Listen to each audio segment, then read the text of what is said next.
Hello, welcome everyone. I just finished watching the third season of Squid Game, and it turned out that Netflix is not going to say goodbye to such a large audience of the series and left a way to continue the story. Let's discuss together what happened in the series. For those of you who have not watched the third season, I recommend that you do not watch this video until you have seen the third season. Otherwise, you will again accuse me of spoiling you in the comments. Now, for those of you who stayed to watch the video, grab some snacks and let's get started. Episode 1. Season 3 starts immediately after the failed rebellion led by Gi-hun. Betrayed and captured, he awakens in the players' quarters, furious over the loss of his friend Jung-bae. Meanwhile, Jun-ho is searching for the game's location, unaware that his captain is a traitor. No-ul, an undercover guard, is revealed to have saved Gyeong-seok in secret.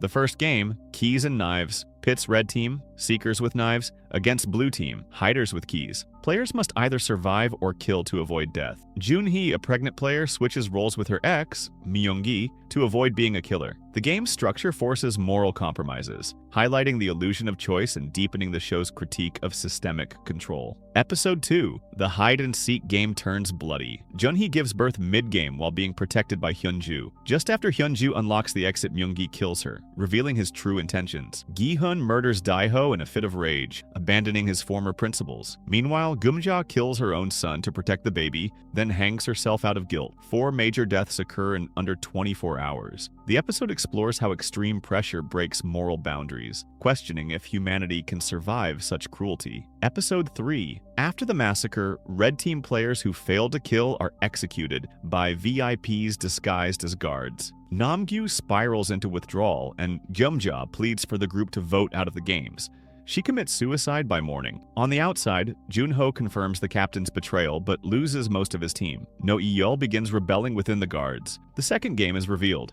A deadly vote-based jump rope challenge on swaying bridges. Players must push someone off each round, or everyone dies. Jun-hee, now injured, is forced to register her baby as a contestant, player 222, creating a grotesque new dilemma. Jun-hee, unable to continue the game, gives her baby to Gi-hun and leaps to her death, ensuring the infant's survival. Her sacrifice deeply impacts the group. Jun-ho kills the traitorous captain at sea and sends evidence of the games to authorities. No-yeol and Gyeong-seok attempt escape. Gi-hun confronts the frontman, In-ho, who is revealed to be the traitor from Season 2. In-ho tempts Gi-hun to kill the others and win, just as he once did. This sets up the final moral test. Episode 5. Gi-hun nearly kills in cold blood but resists. The final challenge begins. Players on platforms must push one person off per round. Min-soo dies first. A heated standoff follows, with players suggesting the baby be sacrificed. Gi-hun refuses. Myung-gi unexpectedly supports him, turning against the others. A brutal fight leaves only Gi-hun, Myung-gi, and the baby alive. Outside, Jun-ho and No-yeol fight to shut down the facility. In-ho starts burning the compound to erase evidence, watching the chaos unfold. Episode 6. Gi-hun sacrifices himself to save the baby, refusing to play the game's final round. Baby wins by default. Jun-ho rescues her, but In-ho escapes with the infant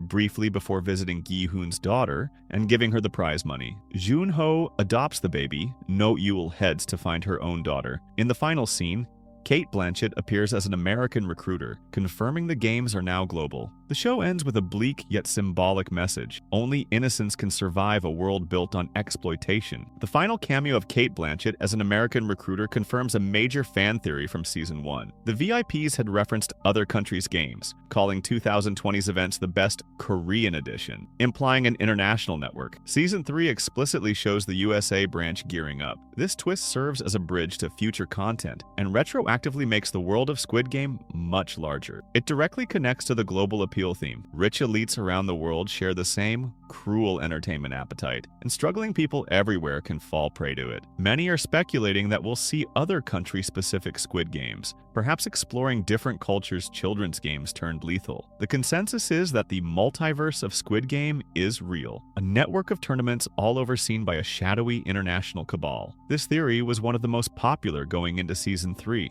and the finale vindicated it. Blanchett's character could be a high-ranking recruiter, and her familiarity with In-ho implies a hierarchy connecting regional frontmen. After watching In-ho spare Jun-hee's baby and deliver Gi-hun's money to his daughter, fans debated whether frontman In-ho had a change of heart. One theory is that seeing Gi-hun's selflessness affected In-ho, prompting him to end the Korean games. He burns down the island and ensure the survivors are cared for.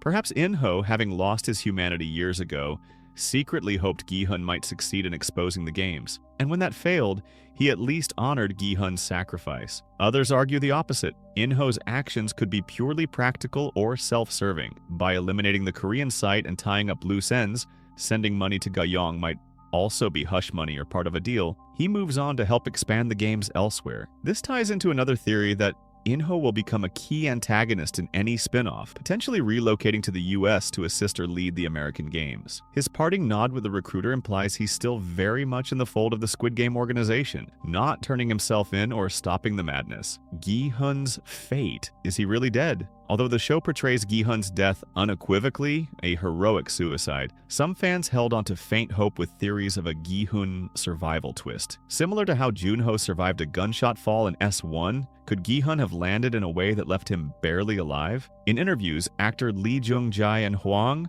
confirmed Gi-hun's story is conclusively over, making this theory unlikely. Nonetheless, a few viewers speculated about ambiguous camera cuts and whether we explicitly see a corpse. However, given the thematic finality and the creator's statements, Gi-hun's death is accepted as canon by most. It cements him as a martyr figure for the series. The bizarre outcome of an infant winner led to creative fan theories. Some joked darkly that the baby might be raised to become a future frontwoman, an innocent molded by trauma into a new game master, especially since frontman carried her out initially. While this is more tongue-in-cheek, it does pose questions. What are the long-term consequences for the baby? Many assume Jun-ho will ensure she never learns of the games, but the money she won could become a plot point. Perhaps the organization tries to reclaim it. The general fan sentiment was relief that the baby survived, coupled with horror at how bleak it was to even contemplate infanticide in a TV show. With the main storyline concluded, fans immediately began theorizing about spin-offs and sequels. The strongest theory, backed by reports, is an American Squid Game series, possibly titled Squid Game America or similar. The Cate Blanchett scene is seen as a backdoor pilot teaser. People speculate on what American childhood games like dodgeball, tag, etc. might be used lethally, and whether any characters from the Korean series might cross over. For instance, will Jun-ho appear in the US spin-off assisting authorities? Will In-ho be an antagonist there, or will it start fresh? Some even floated that Gi-hun's daughter Ga-young, now in the US and with knowledge of what happened to her dad, could appear as a minor character if time jumps occur. One popular idea is a frontman prequel exploring In-ho's original games, the 2015 game he won. Since we learned he massacred players in his finale, fans are curious to see that season play out on screen. This could tie in the Il-nam storyline, as Il-nam was likely involved in games before 2020 as a VIP host. A prequel could show how Il-nam recruited In-ho post-victory. And that wraps up the full breakdown of Squid Game Season 3. If you like this video, make sure to hit the like button, subscribe, and turn on notifications so you don't miss my next videos. Thanks for watching.